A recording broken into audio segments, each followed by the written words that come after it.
लोगों से यहाँ तक सुना कि मुझे शायद सिर्फ जोड़ी कपड़े और एक जोड़ी चप्पल की ज़रूरत है जीवन में, इससे ज़्यादा नहीं। और किसी के भी घर में मैं काम करूँगी तो खाना तो मुझे वहाँ मिल ही जाएगा। तुम जितनी बार भी घर छोड़ती हो तुम्हें वापस घर ही आना पड़ता है, तुम यहीं रहो। आर्मी के अंदर सर्विस करते हुए मेरे को नरेंद्र मोदी जी जो हमारे प्राइम मिनिस्टर हैं उनसे मिलने का मौका मिला। मुझे कौन बनेगा करोड़पति में पार्टिसिपेट करने का मौका मिला।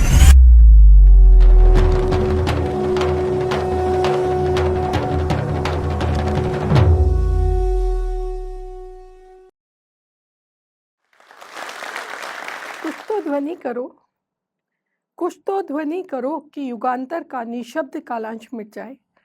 होठों से लगा लो अंजलि भर सागर सारा की तृष्णा जन्मों की मिट जाए। मुझे मैं से पहचान करने के अंदर 35 साल लग गए। मैं राजस्थान के एक ऐसे परिवार से आती हूँ जहाँ पर एक बेटे की चाह में हम 4 बहनें हैं। हम चारों बहनें क्या पढ़ेंगी, क्या पहनेंगी, घर पर रात होने से पहले घर लौटेंगी, घर का सारा कामकाज सीखेंगी, इन सभी चीज़ों का डिसीजन हमारे पिता के द्वारा लिया जाता रहा। जो भी पिता ने कह दिया वो हमारे लिए एक पत्थर की लकीर हुआ करता था, उसके दाएं न बाएं। उस डिसीजन को बदलने के लिए कोई तरीका ही नहीं। मेरी सगाई 8th क्लास के अंदर कर दी गई। धीरे धीरे, हालांकि कहा तो यही जा रहा था कि जब हम 10वीं में होंगे तभी हमारी शादी कर दी जाएगी, लेकिन वक्त आगे बढ़ता गया और कभी उनकी तरफ से ना होती रही, कभी हमारी तरफ तैयारी पूरी नहीं थी। इस वजह से मुझे आगे पढ़ने का मौका दिया जाता रहा। किसी ने मेरे डॉक्टर बनने का सपना नहीं देखा था, इसलिए मैंने आर्ट्स लिया। पर उसी वक्त पापा का ट्रांसफ़र एक जगह पर, छोटी जगह पे हो जाने की वजह से मुझे संस्कृत पढ़ने के लिए कहा गया, तो मुझे लगा मैं ये नहीं पढ़ पाऊँगी, इसलिए मुझे साइंस दे दी गई। इस तरह मैं साइंस स्ट्रीम में पहुंच गई आर्ट से। मैंने बायोकेमिस्ट्री और बायोलॉजी के अंदर डिस्टिंक्शन लेते हुए अपना 10th को पास किया। इसी तरीके से मेरी पढ़ाई आगे चलती रही। जब मैं 12th के अंदर थी, दूसरी लड़कियों ने अपना फॉर्म भरा तो उनको देखा देखी मैंने भी अपना प्री मेडिकल का फॉर्म भरा। चूँकि 12th के अंदर सभी चीज़ें इंग्लिश मीडियम में आ चुकी थी, तो मुझे इंग्लिश को हिंदी और हिंदी को इंग्लिश, ये सब कुछ पढ़ते हुए कुछ ज़्यादा ही पढ़ाई करनी पड़ गई और इस वजह से आई गॉट सेलेक्टेड इन प्री मेडिकल। एक तरफ सभी लोग बहुत खुश होते हैं अपने बच्चों के प्री मेडिकल में सिलेक्शन होने पर मेरे पिता थोड़े से पज़ल्ड थे कि अगर हमने इसको मेडिकल करने दिया तो क्या ये उस लड़के से शादी करेगी या नहीं करेगी। इसी सोच के साथ जब उन्होंने कहा कि हम आपको तभी आगे पढ़ाई कंटिन्यू करने देंगे जब आप ये जो सगाई हमने आपके बचपन में की है उसे आपको कंटिन्यू रखना होगा, आई एग्रीड ऑन दैट। जब मेरा मेडिकल कॉलेज के अंदर एडमिशन हुआ, उसके बाद मेरे पिताजी हर 6 महीने से मेरी शादी का डेट निकाल लेते थे और every time he took my books कि उन्हें एक फियर रहता था कि कहीं मैंने उसी लड़के से शादी नहीं की तो क्या होगा। इवन एक बार तो उन्होंने, दूसरे दिन मेरा बायोकेमिस्ट्री का पेपर था और उन्होंने मेरी सारी बुक्स अपने तकिए के नीचे रख ली और उनके ऑफिस जाने के बाद के अंदर माय मदर सेड कि now you just run and give your exam. और मैं एग्ज़ामिनेशन हॉल में पूरे 20 मिनट लेट पहुंची और फिर मैंने मेरा एग्ज़ाम दिया। जब इंटर्नशिप आया तब मेरे पिता ने उन्हीं के साथ मेरी शादी की। तब तक मेरे होने वाले हस्बैंड बैंक के अंदर एक कैशियर बन पाए थे। तो मेरी शादी, पहली शादी एक बेमेल शादी थी, लेकिन हाँ, मेरे पास में कुछ कहने के लिए कोई सेइंग नहीं थी। शादी से पहले मैंने मना करने की कोशिश की थी, बट पापा ने कहा कि कार्ड छप चुके हैं, हमें शादी यहीं करनी होगी और मेरी शादी वहीं पर हुई। जब मेरी शादी हुई, मैं शादी करके जब ससुराल पहुंची, मेरी मैरिज कॉन्जुगेट नहीं हो पाई बिकॉज़ मेरे हस्बैंड को अनडिसेंडेड टेस्टिस था और उनका टॉर्शन टेस्टिस की वजह से टेस्टिस निकाला जा चुका था।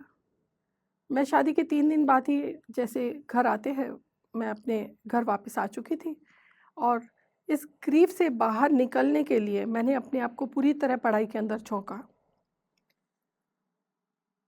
जैसे ही मेरा इंटर्नशिप पूरा हुआ, मेरा पीजी का एग्ज़ाम था। चूँकि मैं पूरी तरीके से अपने आप को पढ़ाई की तरफ मोड़ चुकी थी, मेरा पीजी का रिज़ल्ट बहुत अच्छा आया और फर्स्ट अटेम्प्ट के अंदर ही I got selected in my post graduate entrance exam. उस मेरे हस्बैंड ने उस वक़्त पीजी को जॉइन करने के लिए मुझसे नहीं रोका। वो मेरे साथ खुद इंटरव्यू के लिए चले जयपुर और उन्होंने मुझे वहाँ एडमिशन दिला दिया। मुझे अपने पहले पति के साथ हार्डली शायद 10 या 12 दिन बिताने को मिले होंगे। इससे ज़्यादा वक़्त हम उनके साथ में बिता ही नहीं पाए। लोगों ने उन्हें काफ़ी ताने दिए थे कि देखो तुम बैंक के अंदर कैशियर हो, तुम्हारी वाइफ़ डॉक्टर हैं।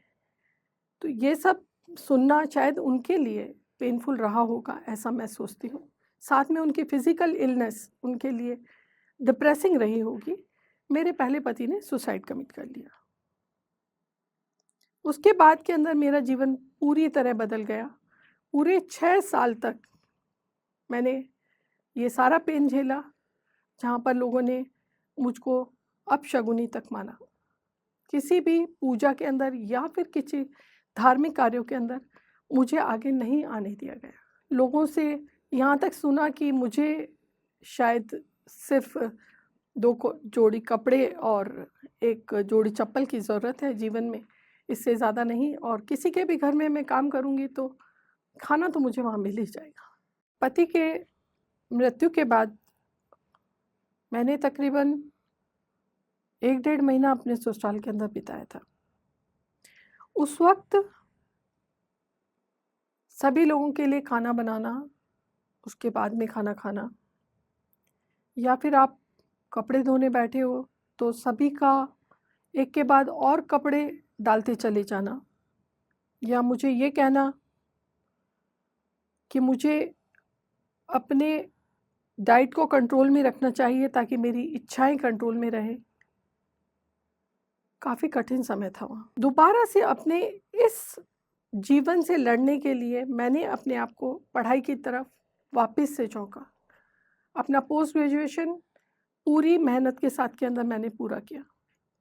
इन 6 सालों के अंदर मेरी बहनों की शादियां हो रही थी।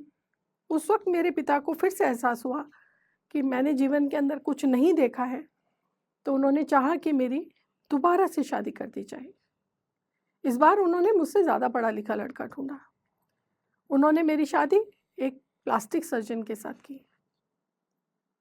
वो मुझसे ज़्यादा पढ़े लिखे थे, उम्र में मुझसे 9 साल बड़े थे। इस बार मेरी जब शादी हुई तब मैं एमसीएच कर रही थी कार्डियोथोरेसिक सर्जरी के अंदर। हस्बैंड ने कहा कि अपना एमसीएच छोड़ दो, बिकॉज़ अब हमें अपने परिवार को आगे बढ़ाना चाहिए। सभी घर वालों ने भी कहा कि पढ़ाई को छोड़ दो, अब घर के अंदर आगे परिवार बढ़ाना चाहिए। हम अपना सारा पढ़ाई छोड़कर, क्योंकि सभी ने कहा कि मैंने बहुत ज़्यादा अचीव कर लिया है अपनी सोसाइटी से, कोई भी लड़की मेरे जितनी पढ़ी लिखी नहीं है मेरी सोसाइटी में, तो मुझे अपने परिवार को आगे बढ़ाना चाहिए। मैंने वापस से हाउसवाइफ बना, वापस से घर के काम किए और शादी के चौथे महीने पर मैंने बच्चा कंसीव कर लिया। पर शायद मेरे पति को ये पसंद नहीं आया। उन्होंने कहा कि अभी हमने एक दूसरे को बहुत अच्छे से समझा नहीं है, हमें ये बच्चे की अभी ज़रूरत नहीं है। लेकिन ये उस वक्त का मेरा एक छोटा सा डिसीजन था कि नहीं, मैं अपनी प्रेगनेंसी कंटिन्यू करना चाहती हूँ और मैंने अपनी प्रेगनेंसी को कंटिन्यू किया। जब बच्चा 5 महीने का था हमारे पेट में, तब मैं अपने पिता के घर आ गई थी फॉर डिलीवरी के लिए। जब डिलीवरी हुआ तो थोड़ा इस स्ट्रेस की वजह से कि वो हमारे बच्चे को नहीं चाहते, या उसकी वजह से हम दोनों के बीच में थोड़ी अनबन हो रही थी। मेरे बच्चे का वज़न डिलीवरी के टाइम पे बहुत कम था। 1.5 केजी वज़न होने की वजह से मेरा बच्चा 9 दिन तक आईसीयू के अंदर भी रहा और उन्हें वहाँ के पीडियाट्रिशियन लुक आफ्टर कर रहे थे। घर पर आने के बाद भी बच्चे की 2-3 बार तबीयत ख़राब होने पर हमने पीडियाट्रिशियन को बुलाया और दिखाया। जब मेरे हस्बैंड मुझे 4 महीने बाद लेने के लिए आए, तो मेरे पिता ने ऐसे तारीफ़ किया कि ये आपका बच्चा अगर आज ज़िंदा है, तो इन सर की वजह से ज़िंदा है। तो इस चीज़ को उनके दिमाग ने गलत तरीके से गलत टेंजेंट पे ले गए और उन्होंने कहा कि इन्होंने आपके बच्चे को इसलिए लुक आफ्टर किया है क्योंकि इनका आपसे ज़रूर कोई संबंध है। इस बात को सुनकर मेरे पिता ने ये डिसीजन लिया कि मैं अब तुम्हें इनके साथ में नहीं भेजूँगा। जिस रिश्ते के अंदर कोई विश्वास नहीं है, उस रिश्ते के अंदर मैं वापस नहीं भेज सकता हूँ। मुझे ठीक से तू-तू मैं-मैं करने का भी वक़्त नहीं मिल पाया अपने पति के साथ। जब बच्चा थोड़ा बड़ा हुआ, तो मैंने गवर्नमेंट की जॉब जॉइन करी। अपने शहर से 40 किलोमीटर दूर डेली अप डाउन किया। जब बच्चा 3 साल का हुआ, मेरे माता-पिता के पास रहते हुए ही, तब मेरी एक फ्रेंड ने मुझे मोटिवेट किया कि अब जब तुम्हारे भाई की शादी होने वाली है, तो तुम्हारे बच्चे को उतना इज़्ज़त नहीं मिल पाएगा इस घर में, तो तुम्हें बाहर निकलने के बारे में सोचना चाहिए। और ये मैं अच्छे से जानती थी कि मेरे पिता बिना किसी गवर्नमेंट जॉब के मुझे घर से बाहर निकलने नहीं देंगे। तो इसी संदर्भ में मैंने आर्मी को जॉइन करने का सोचा। मैंने आर्मी को जॉइन किया। उस वक़्त मेरे पिता मेरे इस डिसीजन से सख्त खिलाफ थे। उनका कहना था कि तुम जितनी बार भी घर छोड़ती हो, तुम्हें वापस घर ही आना पड़ता है। तुम यहीं रहो, यहीं रहकर बच्चे को बड़ा करो। लेकिन मैंने खुद सेल्फ डिसीजन लेते हुए अपने घर को छोड़ा और आर्मी को जॉइन किया। जब मेरे हस्बैंड मुझे छोड़कर गए, उसके बाद उन्होंने हमें पलटकर दोबारा से मिलने की कोशिश नहीं करी। रादर उन्होंने मुझसे एक्स पार्टी डिवोर्स ले लिया, जिसका मुझे पता 8 साल बाद चला। उन्होंने 2004 में मुझसे एक्स पार्टी डिवोर्स लिया और मुझे उसका पता पूरे 8 साल बाद 2012 के अंदर पता चला। तब मैं आर्मी के अंदर काम कर रही थी। लोगों ने मुझे कहने और समझाने की कोशिश की कि मुझे उनसे लड़ना चाहिए या मेंटेनेंस मांगना चाहिए, लेकिन मेरा दिल और दिमाग हमेशा से मुझे ये समझाता रहा कि अगर हमें किसी चीज़ को छोड़ना है, तो ना तो हमें उन्हें प्यार से याद करना है, ना नफ़रत से। मैंने उन्हें माफ़ किया।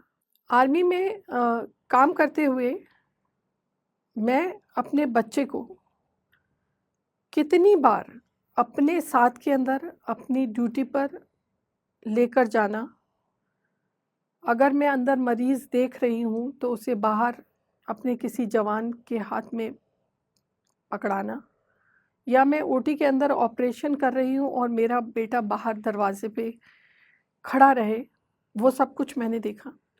मुझे एक बार बहुत अच्छे से याद है कि मैं लीव पर थी। एक डंडा man caught between the 2 vehicle और एक लिवर ट्रॉमा का केस था, जिसके लिए मुझे घर से लीव पर भी हॉस्पिटल ले जाया गया just to operate, and I just forgotten कि मेरा बच्चा घर लौटने वाला है। जब मैं ऑपरेशन करके बाहर निकली, किसी और दूसरे ऑफिसर ने उसे हॉस्पिटल तक पहुंचाया था, and he was around 7 year old that time, and वो एक कार्टन में से बाहर निकल के मुझे गुड इवनिंग मम्मा बोल रहा था। तो इस तरीके से भी हमने कितनी बार ऐसे मोमेंट आए कि तब हम अपने बच्चे को भूलकर हम मरीज़ों के साथ में रहे। कितनी बार हमने अपने बच्चे को टिफ़िन पैक करते वक्त कि रात पर ऑपरेशन किया है, बिल्कुल वक्त नहीं निकाल पाए, तो टिफ़िन में जस्ट ब्रेड रखकर भी भेजा है। हम अपने बच्चे को इतना मजबूत, बिकॉज़ वो हमारे साथ रहते रहते mentally he become so strong कि उसे पता है कि अभी मम्मी अंदर ऑपरेट कर रही हैं, तो वो बाहर बैठा रहेगा। मेरे बच्चे के 2-3 फ्रेंड्स मेरे पास में आए और बोले कि we are very sorry for the Bhaskar's father. I asked कि भास्कर के फादर को क्या हुआ है? Bhaskar's father is absolutely alive. Then they said कि भास्कर टोल्ड अस कि माय फादर इज़ नो मोर।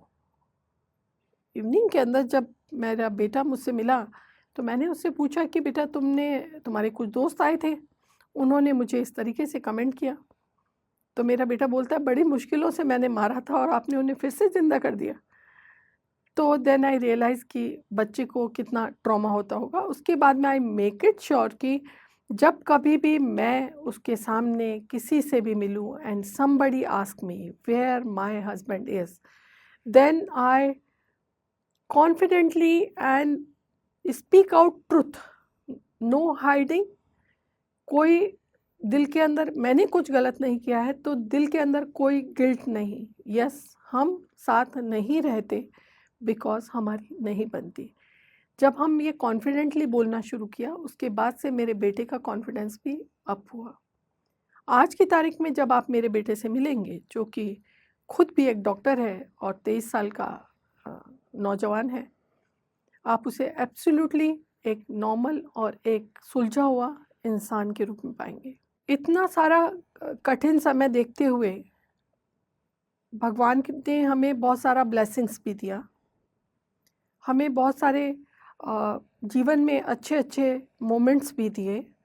उनमें से एक तो वो मूवी के अंदर काम करना, that is women of my billion, produced by Priyanka Chopra Jones, जिसके अंदर 3 महिलाओं की स्टोरी को हाईलाइट करते हुए महिलाओं को मोटिवेशन देने के लिए बनाई गई मूवी थी। उसमें काम करने का मौका मिला। मुझे इस आर्मी के अंदर सर्विस करते हुए, नेशन में को सर्व करते हुए फॉरेन लैंड पे काम करने का मौका मिला तजाकिस्तान में, जहाँ मेरे को नरेंद्र मोदी जी जो हमारे प्राइम मिनिस्टर हैं उनसे मिलने का मौका मिला। और उन्होंने हमें मोटिवेट किया कि जब सोसाइटी ने हमें इतना सब कुछ दिया हो तो जब भी मौका मिले हमें सोसाइटी के लिए कुछ करना चाहिए। मुझे कौन बनेगा करोड़पति में पार्टिसिपेट करने का मौका मिला। हालांकि मैं कुछ ज़्यादा जीत नहीं पाई, लेकिन अमिताभ बच्चन को पूरे 3 बार हक करने का मौका मिला मुझे। प्रेजेंटली मैं हेड ऑफ डिपार्टमेंट हूँ जनरल सर्जरी में, एक प्राइवेट मेडिकल कॉलेज उदयपुर में। बच्चों को टीच करने का सौभाग्य मुझे मिल रहा है। साथ ही में मैं सोशल एक्टिविस्ट हूँ। मुझे जेंडर इक्वालिटी के लिए काम करने का मौका मिल रहा है। एक और प्रोजेक्ट जिसके ऊपर मैं काम कर रही हूँ वो है detox of phone in teens. बच्चों के अंदर स्क्रीन टाइम को कम करने के लिए एक कैंपेन हमने चला रखा है, उस पर काम करने का मुझे मौका मिला है। भगवान ने मुझे एक बहुत अच्छे बेटे से ब्लेस किया है जो कि अभी अपनी डॉक्टरी पूरी कर चुका है और इस वक्त मैं एक अच्छा और खुशहाल जीवन जी रही हूँ अपने बच्चे के साथ में। मैं आज जॉर्ज टॉक आशा के नव नारी कैंपेन के 3rd डे पर आई हूँ और चंद्र घंटा देवी माँ को रिप्रेजेंट करते हुए मैं ये कहना चाहती हूँ कि हम सभी महिलाओं के अंदर एक स्ट्रेंथ होती है जिसे हमें पहचानने की ज़रूरत होती है। हमें सभी महिलाओं को सशक्त होने की ज़रूरत है और सशक्तिकरण की तरफ आगे बढ़ने का सिर्फ एक ही तरीका है, हम अपने आप को एजुकेट करें और अपने आप को इंडिपेंडेंट बनाएं। जब कभी भी कोई मुसीबत आए तो उससे हार न मानते हुए, चाहे तो हम एक-एक कदम आगे बढ़ पाएँ या न बढ़ पाएँ या फिर हम उसी जगह खड़े रहें और तूफ़ान के गुज़र जाने का इंतज़ार करें। वक्त से बड़ा हीलर कुछ नहीं होता है एंड विजय हमेशा हमारी होगी। कभी-कभी हम अपनी काबिलियत भूल जाते हैं। घर के काम के साथ अपना करियर भी बनाया जा सकता है, बस जरूरत होती है थोड़े गाइडेंस की।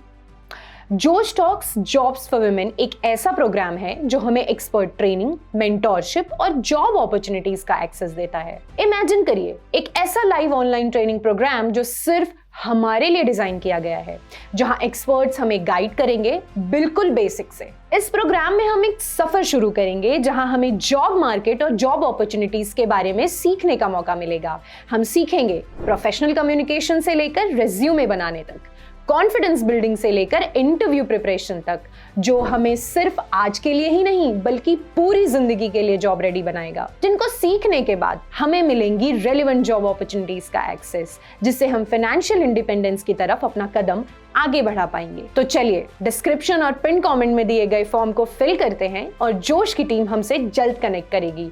मिलते हैं सक्सेस के रास्ते पर।